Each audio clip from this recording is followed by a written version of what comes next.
both are in listen-only mode. Hello, and welcome to today's SSP webinar, Beyond Counting Downloads, the second in our 2014 series. We're very pleased that you could join us today. This is Gerald Lillian, CEO at Allen Press, and SSP's webinar organizer. In today's session, we'll be exploring new methods for capturing and using online publication traffic and turning those statistics into action, not just information. Before we get started, there are just a few housekeeping items to cover. Your phone has been automatically muted in consideration of our presenters and your fellow webinar participants. Please use the text chat feature set to organizers and panelists only to send in questions or to notify us that you are having technical difficulties. Also, please specify to which presenter you would like your question directed. Questions can be sent at any time, but they will be compiled and presented to the panelists once all prepared presentations are completed. At the conclusion of today's presentation, you will receive a webinar evaluation via email. We encourage you to provide feedback so we can continually improve the SSP webinar program.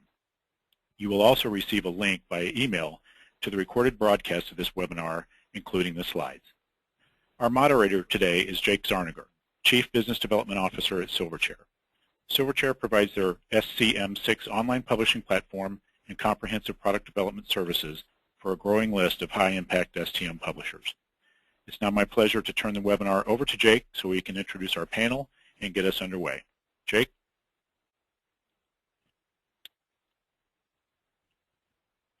Thank you, Gerald. I'm very much looking forward to hearing how Kelvin and Matt are capturing and using analytics in their organizations. But first, I'd like to lay out the case for why it is imperative for publishers to go beyond basic usage measures to get a more nuanced view of their audience. I'll be the setup guy, so to speak.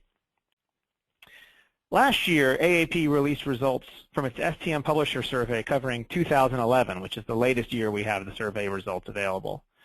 It's clear from the report where many publishers are getting the lion's share of their revenue, institutional subscriptions. Okay, this is nothing earth-shattering. We've known this for a while. The revenue model is playing out in a predictable way on online publishing platforms. Here, I looked at subscriber usage from STM publishers on our STM6 platform and found that about 93% of full-text content usage was coming from institutional access, where the user had not created a personal account. The slightly good news is that we're doing a little better with individuals than the 3% revenue percentage. Of course, it's hard to feel good about that 7% while staring down that huge pie wedge of anonymous usage. This shows what I call the first law of user identification. A user that starts anonymous tends to stay anonymous. You can see that if I write these laws with old-timey script, they look more authoritative. Oh, but it gets worse. Now that more publications are opening up access through open access or opening their back files to non-subscribers, and as we are spreading our reach geographically, we're seeing another large chunk of anonymous usage coming from outside the subscriber base. This chart shows full-text content downloads tracking from the same group of STM publishers, now with non-subscriber usage added. Note that almost 3/4 of full-text content usage is occurring outside the paying subscriber accounts. And now only 2% of all full-text content usage is currently attributable to identified individuals. Basically, 98% of the total online audience at the publication level is sporting a really weird haircut. Now, it has to be said, these users are creating personal accounts, just not at the individual publication level. They're creating them at Google, at Facebook, at Twitter, at Mendeley, and at other aggregators, places where they are currently better rewarded for surrendering their anonymity. This is how we discovered the second law of user identification, the conservation of registration. As we can all attest, there are a limited number of registrations we can handle, and there is not enough compelling benefit for users to register with every organization and every publication, especially if they don't have to. I think reflexively we can all understand anonymous is bad. It's like we've intentionally handicapped ourselves in ways that other services that require registration before use, such as Facebook, Netflix, etc., have not. But we are where we are. And what is the impact? Alice Meadows from Wiley recently convened her publishing partners and shared this insight. I've highlighted a key passage. In an online medium where we can know more than ever about our readers and their preferences and needs, in some cases we actually know less now than we did before. This is a dangerous position to be in and makes it very difficult to engender long-term customer loyalty. And if left unaddressed, decline in reader loyalty and publication impact, it starts to look inevitable. Carl, thank you for the quote. I assume that you were talking about web analytics. So today, I wanted to explore how we can all make better use of our web analytics to construct multifaceted dossiers on the individuals and groups and audiences who use our publications online, so we will be better positioned to meet their current needs and anticipate their future needs. In other words, let's go back and revise our first law of user identification into a situation where we're not totally powerless. Now our revised first law says that anonymous users tend to stay anonymous unless acted upon. Of course, we all wish it was easy as Seinfeld's Cosmos Kramer when he unwittingly acquired the movie phone call-in number.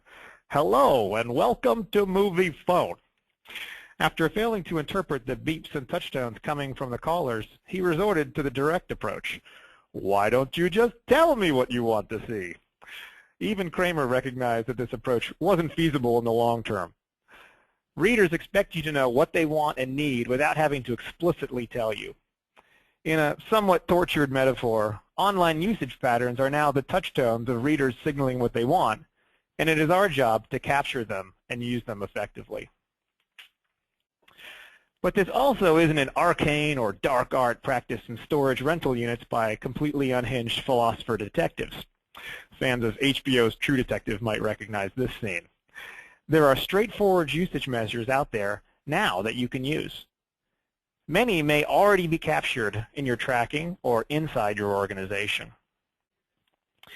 So to warm up our brains today, I wanted to go outside STM publishing to find an example of these kind of analytics in action that we can all relate to. And my muse today will be Netflix. In a recent interview with Wired magazine, they laid out the equation for how they go beyond basic analytics. First, they take very detailed web analytics, and you can see they're going much farther than just their content views. They add what they already know about their content, and then they combine those two together and query for very specific purposes, sometimes personal, sometimes group, as you will see. One thing that's important is that they have a very strong bias that actual usage is the best source data. What we're not going to be advocating today is more surveys and more forms and more registrations for the users to fill in more and more information. One thing that Netflix has taught us, and that they tell in a very amusing anecdote, is that people sometimes have aspirations of what they do which don't match their real behavior. In their kind of classic example, they say everyone who signs up for Netflix says that they're going to watch a lot of foreign movies and indie documentaries, but few people actually do. The best data comes from what you actually do over what you say you're going to do. So not only is Netflix using this information to better funnel personalized recommendations to its viewers, but they've also fed back the analytics to their content development and acquisition teams. It has been an early success for them as they've built out their original programming.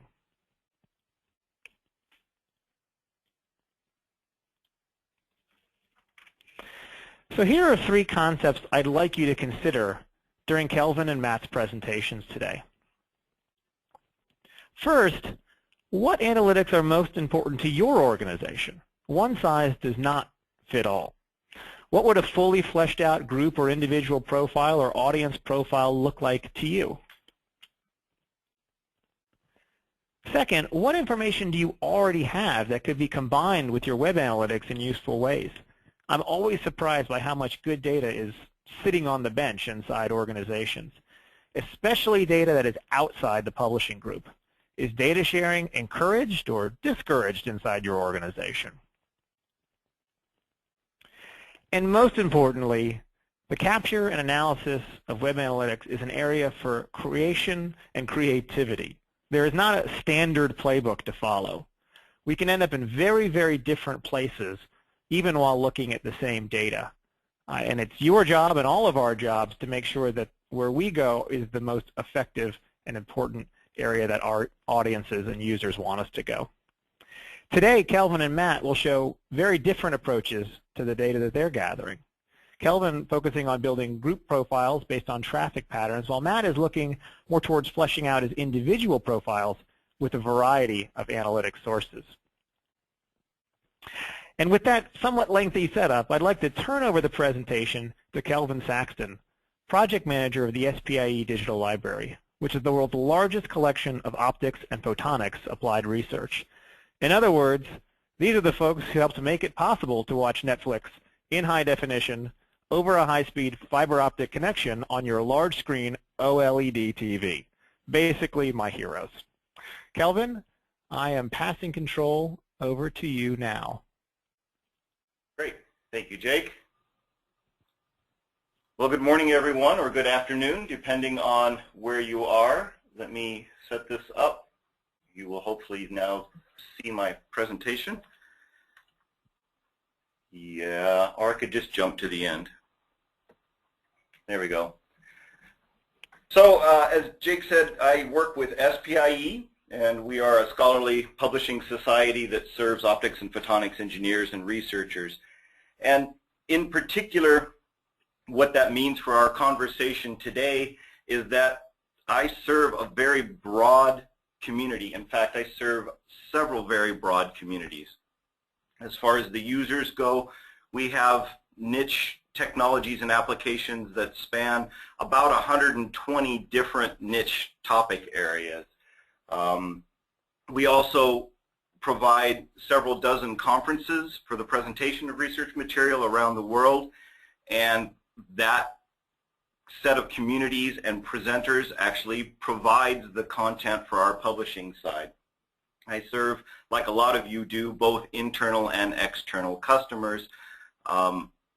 In particular, I am the project manager for the SPIE Digital Library. And what that means is that I have two jobs, essentially. Half of my job is to watch over the health and use and user behavior on this large website, a job that a lot of you probably have. And the other half of my job is to take the information that I am handed, because I don't directly gather the metrics, but it is my responsibility to take that information and make it meaningful in some way. My position in particular sits right in the middle of the deck of cards. So if I want to have any say in the direction of development of the website, if I want to be useful to our sales group or our upper management, that means that it's not going to be by decree, it's going to be with good numbers and good stories. And that is where I'm going to start with my run today. I'd like to talk a little bit about telling stories with numbers. And in particular, I want to be able to use the metrics and measurements that we have, build up a good, compelling story, and answer the questions that I am being asked, or the institution is being asked from the outside. If I can do those three things, then I think I have a pretty good chance of directing us in a good direction, not just the direction I feel is a good one, but one that, as Jake was mentioning, is backed by some real user behavior. In order to make it meaningful, in order to actually affect any change with metrics and measurements, I need to make sure that I have all the pieces in the row for a good story. And that starts with understanding who my characters are. Jake spent a good time, and I think a very effective presentation outlining what the difficulty is, or one of the difficulties, in actually pinning down what you know about an individual user, a known individual user of your website. I'd like to point out that I am in a slightly different position, and many of you may be as well, in that I actually have subscribing customers who forbid me to know personal information about their users. Even something as straightforward as the IP address that an individual is coming from within a subscribing institution. I can know it, but I can't put it out there or effectively act on it in many cases. Some of our institutional subscribers are in the state of California. California has some very specific privacy laws on the use of online resources with state-funded institutions. Also, some of our larger institutions in the corporate world have their own security policies that make the state of California look very mild and calm in comparison. So our approach to the characters here has been twofold, and I'll talk about that in a minute. We then need a setting, and in the last few years, that setting has been primarily just for me, the SPIE Digital Library, the one website that I am tasked with watching over. But it also branches out as in ways that we'll talk about here, and we'll need a plot. In other words, what are we seeing change? If we can't demonstrate some sort of change, then I'm not going to make a meaningful story, and I'm not going to be able to create a pathway forward. So in our own particular case, these users, in one half of the equation, we've given up, to be honest.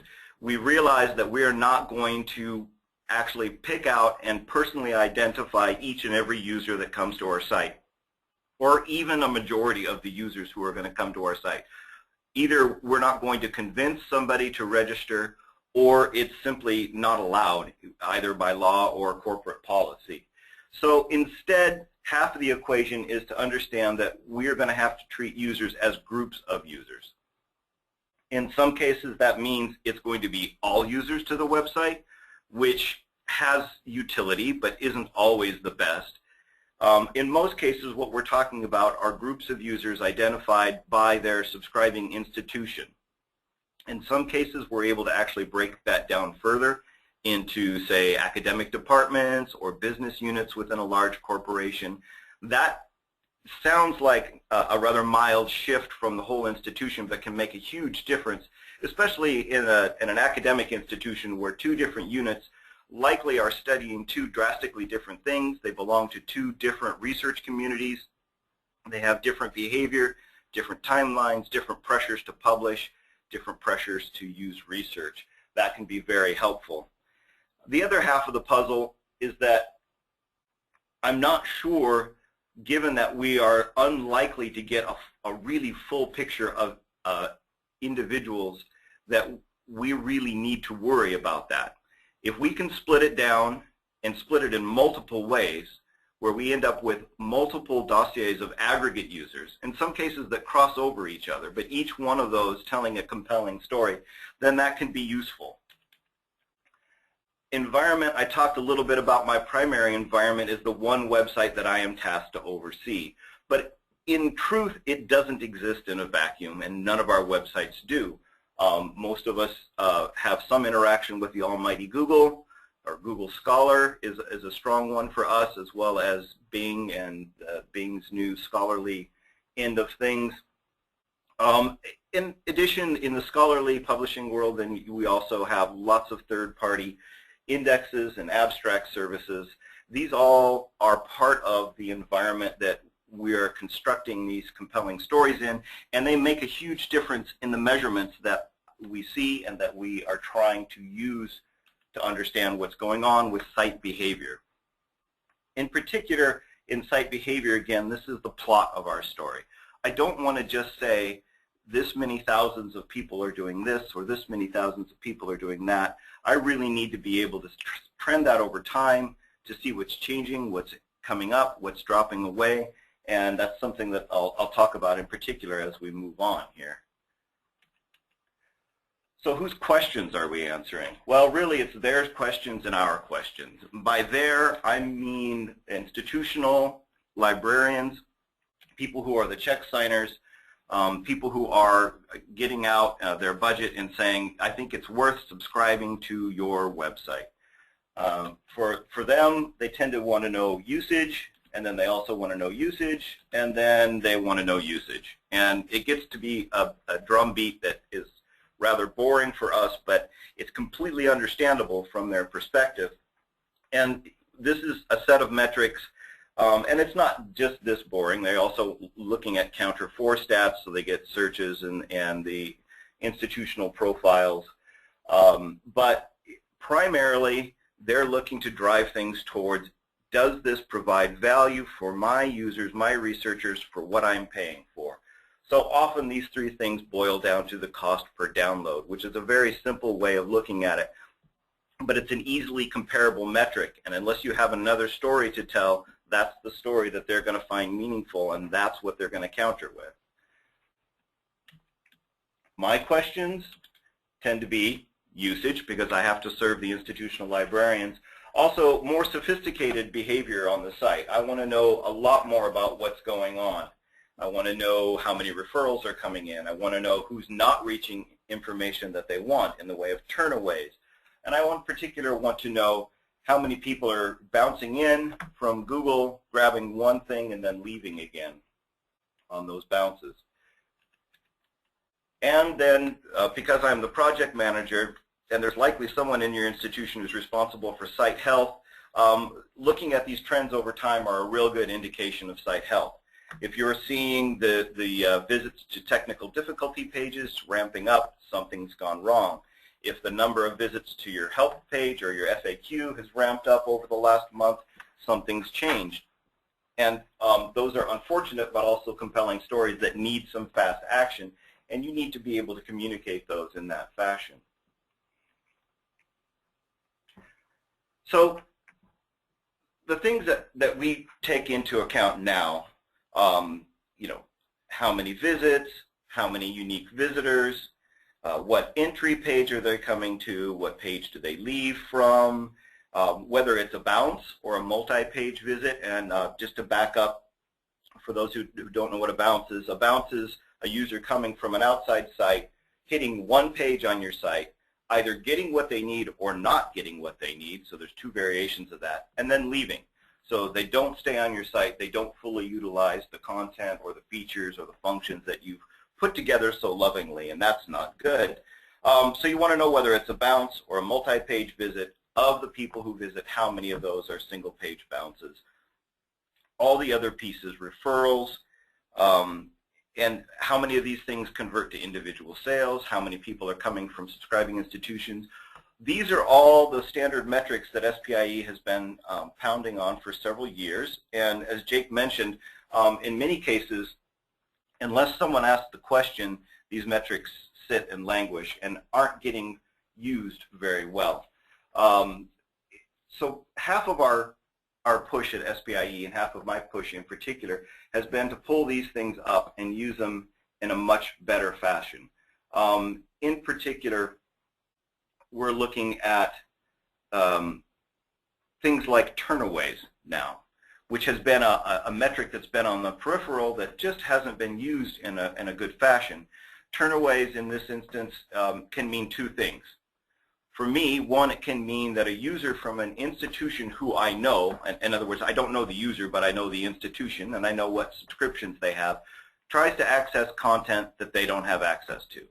They've subscribed to Journal A, but they have lots and lots of users, and remember, I'm still talking about an aggregate generic user from that institution.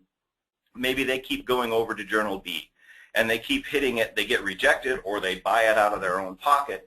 That kind of turnaway information is really useful for us. That's a compelling story for our sales team to go back to the institution and say, you know what, you've only been paying for a subscription to Journal A, but you really should look at subscribing to Journal B or the whole package deal, because your users are asking for it, and I can show you how many times they've asked for it in the last year or the last month. That's a good piece of information that we've had for quite a long time, but haven't really had an easy way to put our hands on it and get it from me to our sales group, from our sales group to the customer, the institutional librarian who really cares to have that question answered.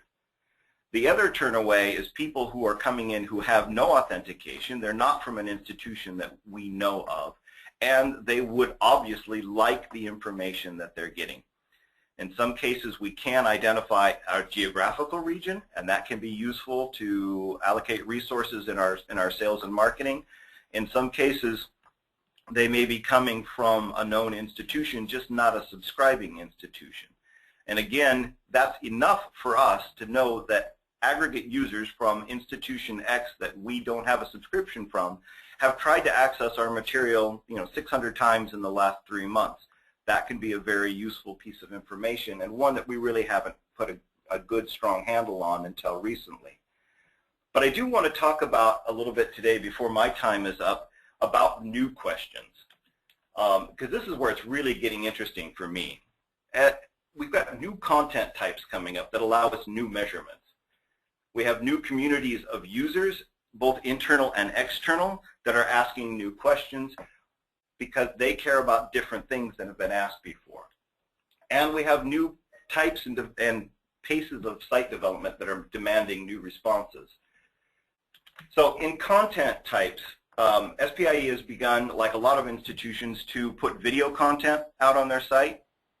And because of, I'll mention their name because I'm pleased with them, because of Brightcove and the metrics that they handle, I'm not only able to tell my internal customers what the usage overall is, how many customers have clicked on this video and started to look at it, but I can give things like the average viewing time. I can give a percentage of those people who have actually finished, gone clear through to the end of the video, or within 30 seconds of the end of the video. That's gold, because now I can actually measure attention. Once somebody downloads a PDF, or if they pull up an HTML or article view page, I have no idea whether they thought it was useful. That's something I've never been able to measure before. But with videos and slide decks in video format, I now actually can put my finger on and tell the story of how useful this information was likely, because this number of people, say 70% of the people, went all the way through the video. And if you watched a lot of web video, you know that would be pretty rare. We also have new published field guides, which are like lab notebooks. They are single page, and because they're single page, directly question user or researcher question driven, any download there actually means something different to me and to the stakeholders than, say, a journal article or a book chapter would. And then we're starting to see the rise of published data sets. And that involves a whole new set of information, how often the data is accessed, whether APIs that are being built are being used, or whether it's being downloaded as a whole. For communities, I'll push along here and finish up. We have new communities. And our users, every time we add a new conference, we have a whole new scientific community, and they have a whole new set of behaviors, including how they use our web resources. We also are constantly now asking the question of, are the presenters and authors of our papers also the researchers who are getting this information, or are we really talking about two different aggregate groups of users that cross boundaries again? And then we have new stakeholders. SPIE, in addition to their digital library publication website, has a corporate website with a lot of information. We also put out these conferences, and the website that I'm looking at and measuring information off of doesn't exist in a vacuum. It interacts quite deeply with both our conferences and our corporate website. And we are looking very distinctly at ways of following people as they cross over that boundary, if not in specific, because we've already talked about the problems with that, that at least in general, we start looking at referrals between our own websites. We start looking about how many people are downloading conference information, how many people are downloading the same presentations, conference proceedings, and journal articles that have come out of those conferences. That gives us a whole new set of questions and a whole new set of stories that need to be put together. As far as site development goes, both our platform and our internal houses have all moved to agile development, which means the pace of development has quickened and the steps have gotten smaller. And on the website project management end, I find that it's more helpful. It's much better in tune with the development cycle, that I can actually affect the website, the user-centric, user-facing website, in an agile fashion as way. One of the tools that we have started using is A/B testing. If you're not doing A/B testing for your website, I would be happy to proselytize for it. It's an incredibly useful tool. It's a tool where you can create a hypothesis. You can tell yourself, I believe if I change the wording for this call to action, then I'm going to get 15% more conversions. And you state that out, and then you can set out 2 versions of your website that are randomly fed to your customers, your users. And then you can actually measure then, if you've set it up correctly, you measure how many conversions you get out of the changed versus the non-changed call to action. For us at SPIE, this is, I should say, A/B testing has been used for quite a long time. It's not a new tool, but it's often used for landing pages, home pages, to tweak editorial type content. For the SPIE Digital Library, we have about 500,000 individual content pages, abstract pages that lead you to the full text of the article, or the full text article pages themselves. And that, taken as a whole, is far and large the bigger part of user behavior on the site. They're not on our landing pages, they're doing research. So we are looking at using A/B testing on these article pages, making tweaks to the formats and the templates that we use for those to encourage and solve, I should say, encourage multiple page hits, multiple page visits, rather than bouncing from Google and back and forth several times. This is really exciting to me. I can make a change like this. I can measure things for however long I feel is necessary. I can set a number of use hits, or I can set a time period, 2 weeks, a month, 3 months, and then I can come to those stakeholders and say, this makes a difference, or this does not make a difference, and make an appropriate change right away. To wrap up then, somewhere along in your institution, there's likely somebody in the position that I'm in. I'm not the generator of the metrics or the measurements. We have very, very smart people who do that for us. We use quite a few different tools to do that, including Web Trends, which is above my pay grade by far. But they provide an amazing set of numbers. But someone in your institution needs to take those and make them into meaningful stories that are number-based, in context, and specific to the audience and the questions that they're asking. I encourage you to give me an email if you have questions, or type them in the chat box, and I'd love to answer them. Thank you very much, Jake. I'm going to turn it back to you now. Great. Thank you, Kelvin. As a reminder, we'll be answering questions at the end, but the advantage of the webinar format is that you can submit them at any time, so please do.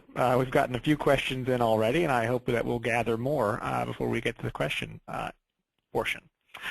Next up is Matt Herron, Director of Digital Project Development at the American Medical Association. His organization serves those that keep us healthy and alive, which is an important prerequisite to binge watching Netflix on our giant TVs. So Matt, I will be passing the presentation to you. Thanks, Jake. Hello, everyone. Thanks very much for having me and taking the time to listen to me talk about data and analytics, some of my favorite subject matter. Just some background. I'm the Director of Product Development here in the periodical publishing group of the AMA. We publish 10 medical journals in various specialties in medicine, including our flagship, the Journal of the American Medical Association. We are, I guess just some background of this, and my presentation is really going to kind of be mainly trying to tell a story that I'm hoping most of you can relate to. Regarding how data and analytics are used to support a conversion strategy of anonymous individual, identified in your web audience, in your digital product audience. It's certainly something that's been very important to us here in publishing at the AMA of late, and it's really kind of driving our overall strategy in terms of digital product development. Hey, Matt, this is Jake. Sorry to jump in. We're not seeing your screen yet. I think you need to accept the control. There we go. Thank you. I will disappear now. Sorry about that. Thanks, Jake. Obviously, digital PowerPoint management is not my forte. Anyway, so I guess to begin the story, and to satisfy the obligatory, requirement for a Dilbert comic strip in a presentation like this, I guess about 10 years ago in my personal career, the digital portfolio of products and our websites were becoming, in publishing, were becoming really more of an imperative to the overall strategy of growing our business and growing our revenue. And it was no longer just sort of an add-on, an adjunct to our core print program. So along with that came the need for measuring success of those web products. And we obviously, web analytics was still kind of not totally young, but it was young in its application within the scholarly publishing world. So publishers like me, what I was doing at that time, were sort of struggling to figure out how do we use data like this from Web Trends or Google Analytics or any other web analytics platform. How do we use that data to measure the success and ultimately improve our electronic business? So we needed a web analytics strategy, whatever that was. So in my personal career, I was instructed by upper management that we need to understand web analytics. So go build us a dashboard so we can understand how users are using our websites, what new opportunities might be out there. We just need to be able to publish something so that people can kind of get visibility into what's going on these websites that we now host and are really now core to our product offering. So I went out and we had Google Analytics, so I started building. I got my visits trend, and I got my new returning visitor pie charts, and I got my pages per visit and my engagement factors, the bounce rate and visit duration. I know what mobile devices are coming on our sites. I look at what geographies are coming to our sites, and what search terms are being used on our websites. And I drew a line around it, and there's my dashboard. I have a story to tell now. So this was really the beginning of a story to try to tell what's going on our websites, and what should we be looking at. And these were kind of arbitrary in nature. I didn't. Page views sounded important. Visits sounded important.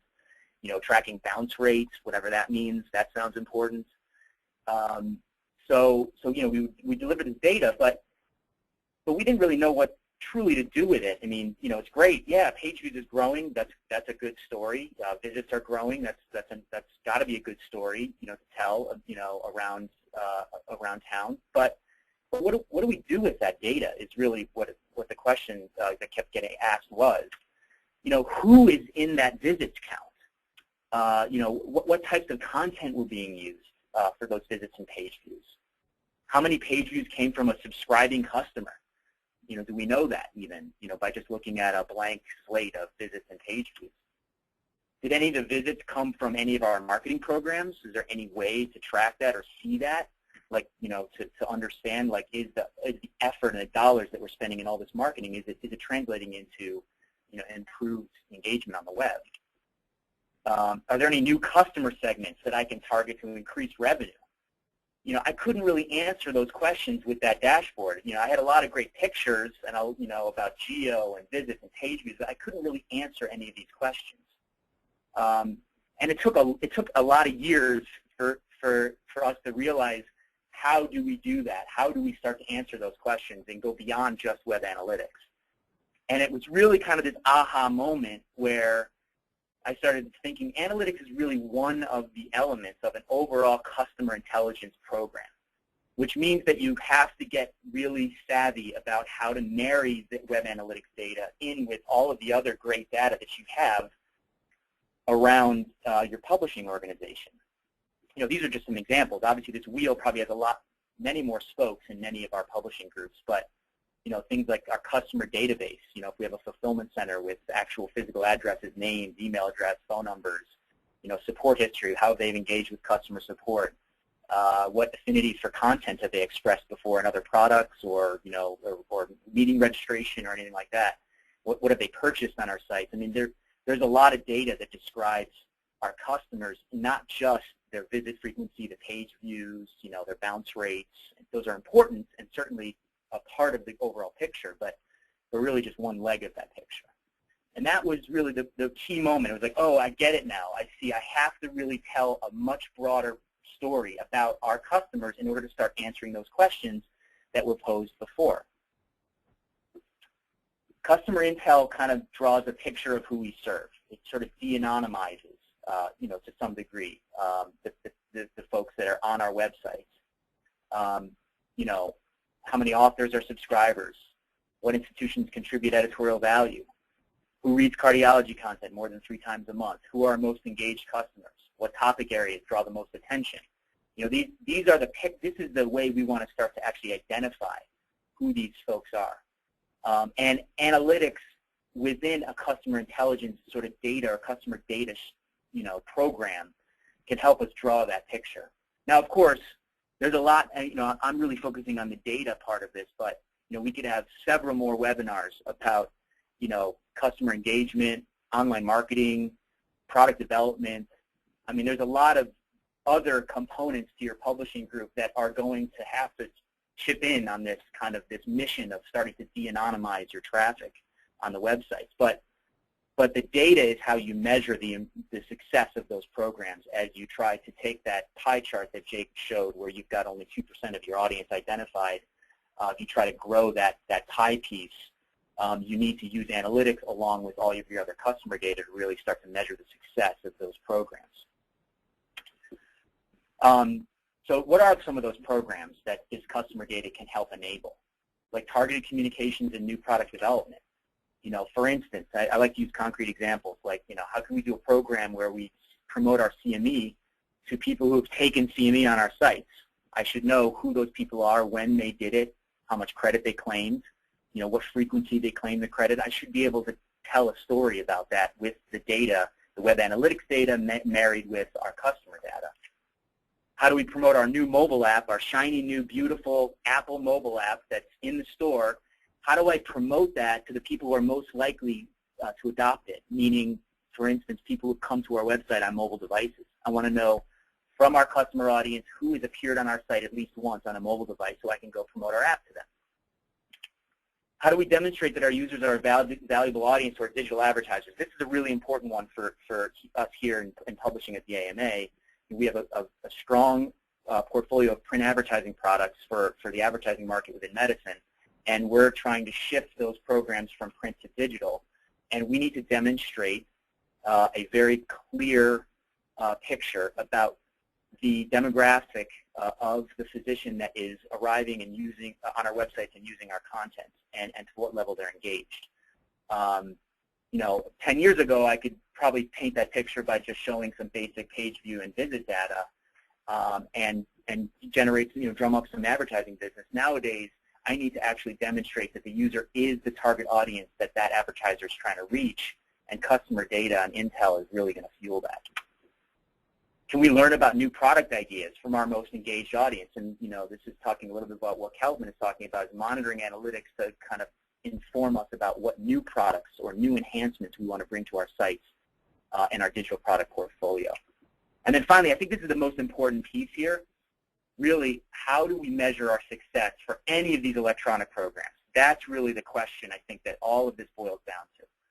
I think we can mobilize our marketing team and our product developers and our IT managers. We can mobilize them to develop programs and technologies to go engage customers. But if we can't measure the success of any of that stuff, it's kind of like a tree falling in the forest to some degree.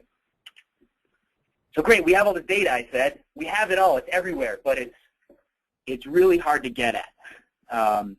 The analytics data is fairly easy to get at. I can tag my pages with Google Analytics tags, and I can start seeing page views and visits. Fantastic.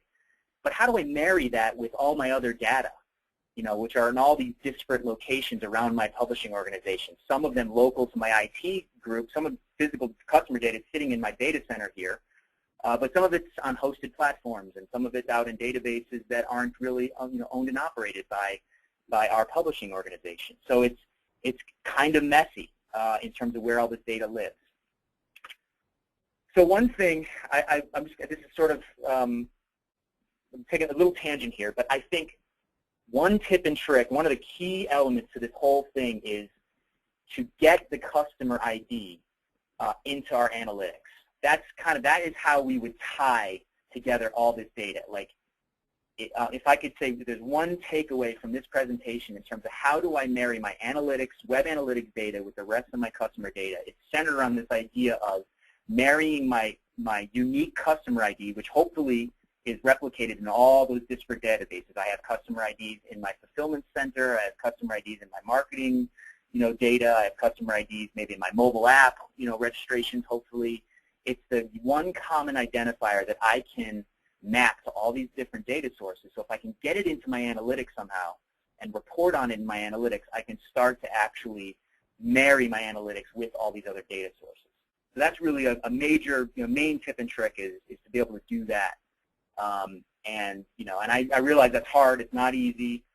There's a lot of data work that has to get done, and a lot of like data management and data control that possibly needs to take place in order to get to this vision or into this future. And many of you maybe have already doing this, fantastic. But it really is a key way to start bringing that analytic data and start to marry up with all your other customer data. So speaking of that, so our user behavior and attribute data is really kind of distributed in all these different databases. I've got fulfillment data with billing and revenue and subscription data. My institution licenses are in there. My addresses and demographics for all my individual customers are in there. All of our access controls are kind of specified in my fulfillment center. We sell CME tokens, so we've got that, in our, so we've got all of this fulfillment data sitting in there. We've got our web platform, so we've got what are their preferences for email alerts is sitting in the web platform data. What usage have they done on our CME on our web platform? What bookmarks have they assigned to themselves? What counter usage is occurring from our affiliate, our affiliate institutions. So we've got web platform data. We've got our mobile app. So we've got data in our mobile app, which is similar, and including some things like topic interests and bookmarks, there. And we've got our single sign-on user database. So these are the people who are logging into our website, and that's in a separate database. And I've got Google Analytics, right? There's my web analytics, and I've got the website engagement, visit frequency, purchase quantities. I've got things like that in analytics. We've got an institutional directory, with our Ringgold data and everything that specifies, the worldwide institutions that are currently subscribing to our content. And all of these data can be married together on that customer ID, which is what we're trying to do in order to build a customer data warehouse. And in doing that, we're looking to bring all that data in one central location, including our analytics data. And I realize that this is obviously I'm sort of moving into this world of data control and kind of managing your data around the organization, which is data governance and data control is a big major endeavor for organizations to embark down. But it really is key to be able to start leveraging the web analytics to start to measure and drive programs within the publishing group to really improve things like revenue, user engagement, revenue, obviously including advertising, things like that. But this is a vision that we're going down right now here at in the periodical publishing group here at the AMA. We're not there yet, but we're moving towards this kind of vision, and analytics is a big part of that. So the idea, and I think this touches on what Jake was talking about earlier about Dossier, is to really kind of bring together and marry together all of these different data sources into really kind of a single view. So where you have all of your customer IDs kind of unified together, so you can see all of those various IDs. Obviously, there's a lot probably in these disparate databases. Each one has its own, kind of unique identifier. So you want to marry those all together. You want to get all your contact information married together, so I know who each of these customers are, so that I can contact them with, any kind of marketing or anything like that. I need to know what their engagement metrics are. So, how much have they purchased from us directly? Are they opted into marketing programs? How often are they coming to our web and app? How much time are they spending on our site? This is where you really start to bring in the web analytics data and start to marry it with your customer data, so you can kind of measure, I can see my customers, and I know to what level of engagement they're engaged with us on. I know what their topical content preferences are, what alerts they're getting, what topics they have an affinity for on our website, so I can hopefully get that from my analytics and start marrying that to the customer and attributing that to them. I know what institutional affiliations they have, where their workplaces are. And so these are the things that we're thinking about. And to Jake's point, there's a lot more data that can be married here that are core to the strategy of your publishing group. But these are some of the things that we're thinking about marrying together so that we can understand our customers to a degree we've never seen before. And really, the dashboard that I created earlier, which had just sort of our analytics data showing page views and visit frequency and trends and things of that nature, very important data. But really, if you think of that as just one of those spokes on the overall customer intelligence wheel, the dashboard really starts to look more like this, I think, which is something where we can measure the value of our customer, on the left here. So we can say, we have counts of anonymous users. We know who's registered. We know who's purchased something in the past. We know who's subscribing. We know who's a member of the association. And that value curve kind of, increases on the left, on the y-axis. And then what their engagement level is across down to the right, where I can see, like, are they receiving alerts? What was the recency of their web visit? Are they using our mobile apps? Are they participating in CME courses? And that's kind of like, that's a spectrum of increased engagement with our digital products and portfolio. And really, it becomes a game of trying to drive users from that lower left up into the upper right corner. And that's where you invoke your marketing programs and you invoke your digital product portfolio and your product development planning. That's really where you can start to visualize those programs and seeing how they actually contribute to not just engagement, but possibly new revenue, as you drive them up the customer value spectrum. So really, that's all I have.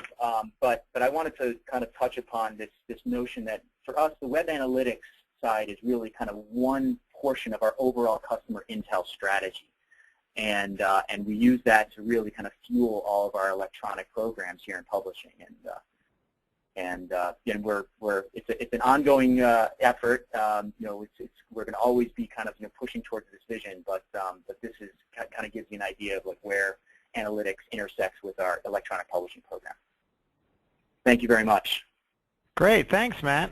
I'm going to steal that chart here on the end.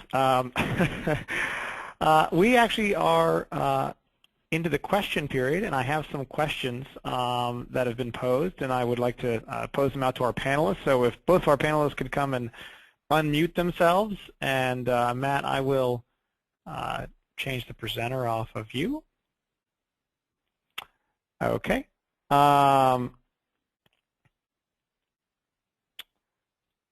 Great. Okay, so I will go into our first question. And the first question that I have here is for someone who, oops, I don't know why that is sharing.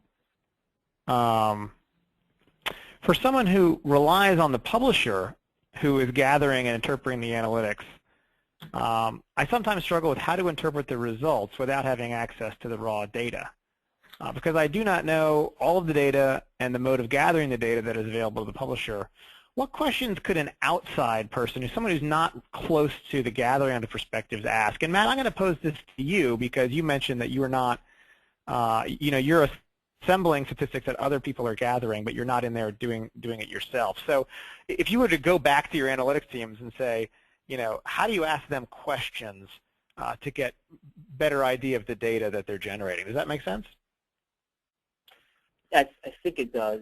I'm going to try to answer it as best I can given my experience. I think we've had to make some very concerted development planning for data retrieval.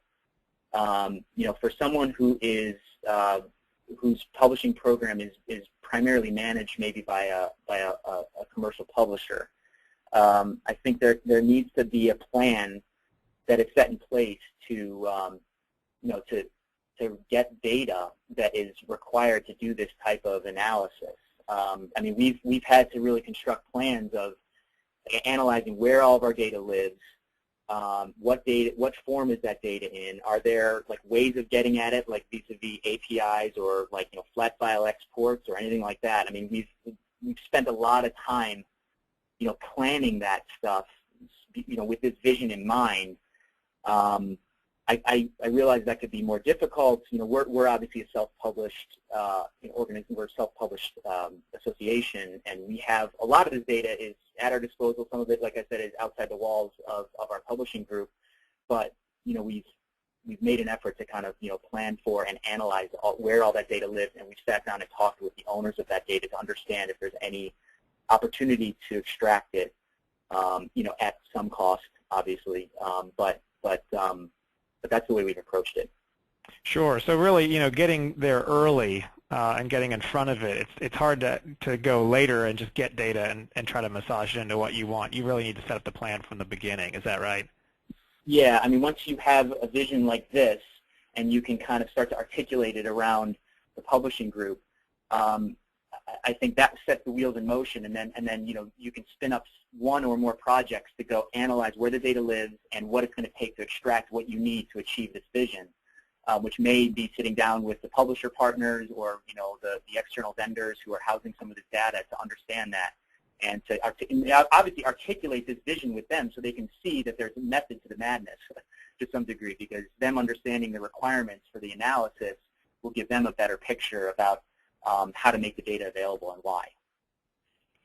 Okay, great. Kelvin, I have a question for you, which has just come in, which I find fascinating as well, this question.